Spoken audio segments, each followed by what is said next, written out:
So, Gillian, hi, great to have you here today. There's so much going on in the world. What's been attracting your attention? Oh, Mitzi, you know me in terms of my passion for wanting to see women in public finance succeed and indeed women in governments around the world succeed. It's great to see people like Rachel Reeves being the first woman Chancellor of the Exchequer, which is amazing. And it's nice to see women breaking through that glass ceiling, albeit it needs to go a lot further now, and also thinking what's happening over the pond and potential first time ever woman president. I remember I worked with you on public finance by women, and when you first mentioned to me this amazing organisation that you were setting up, it really struck me that it's so vital because, of course, when women are involved in finance, whatever level, everything can change because, of course, they're so often excluded and yet they make so many decisions that affect families, communities.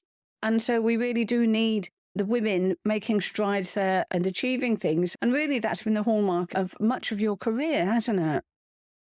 Yeah, absolutely. And readdressing the balance, really. I think, if I think about my career and others, whilst there tends to be parity in terms of women entering the accountancy profession at the very beginning, as you move on up, there's less parity at the top. So for those people, as you quite rightly said, making the decisions, there's less women there at the top. And it's disappointing to find if you look across not just at finance, but if you look at the corporate sector.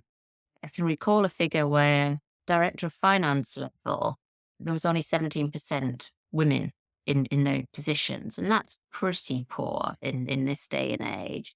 In public finance itself, problem and big problem, and I was always pushing for that, was the lack of data. We needed more data because if we didn't have the data, you can't see where the blockages are. And therefore, what can you do about it if you don't have that initial sort of baseline? So there's still a long way to go and a lot of work to be done. And what do you think needs to be done? What are the steps that need to be taken?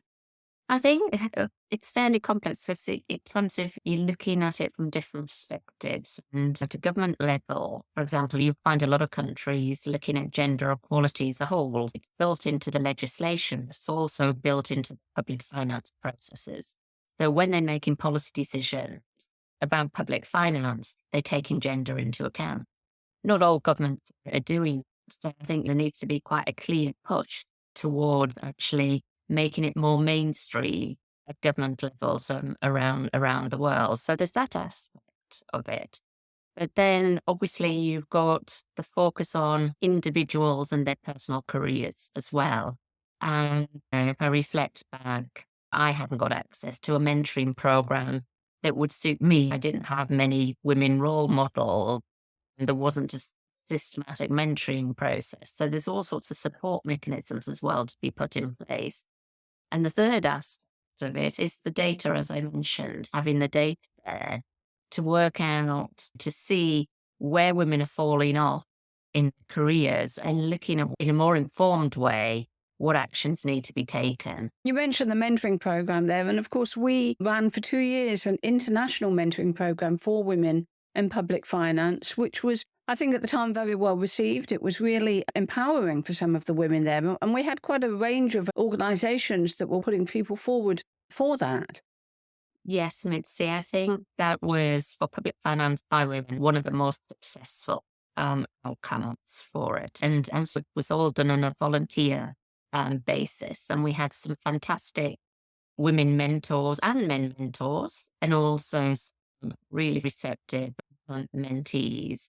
And your personal contribution around opening up the thinking environment to both mentors and mentees was absolutely invaluable and created a lot of additionality for everybody who was on that program in a very difficult 2 years as well, because it was when COVID was there. So as well as the mentoring support, people were also getting some support because of the impact of COVID. And that made it even more important for mentees because they weren't able to go into the workplace and build up the networks when they just started a new job in life. And the importance of having a mentor during that difficult time was even more valuable.